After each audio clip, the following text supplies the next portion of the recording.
आज मिशन नगड़ा परिवार सदस्य माने नगड़ावासी निमंते सेवा कार्य सामिल होते।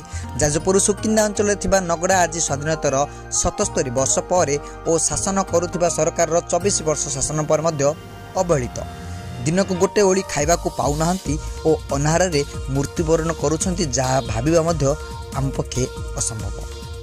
तेणु आउ ए सरकार को अपेक्षार समय नहीं बोली साधारण जनतार जागृत हो गले।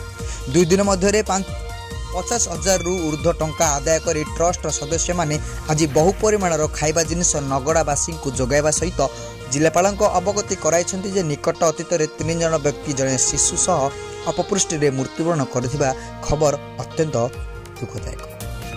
यह कार्यक्रम में ट्रस्टर संयोजक रश्मिलता बाल, धर्मेन्द्र मल्लिक, चंदन स्वाई, श्रीधर त्रिपाठी, मनमोहन राउत, निगमानंद जेना, मानस बेहेरा, राजीव लोचन महापात्र, अनिता ओझा, सुनीता जेना, तपस्विनी खुंटिया, विकास, अशोक दास, रोहन बारिक, शिवप्रसाद प्रमुख जोग देते। जाजपुर नगड़ारू Sandeep Biswal report, KB news Odisha.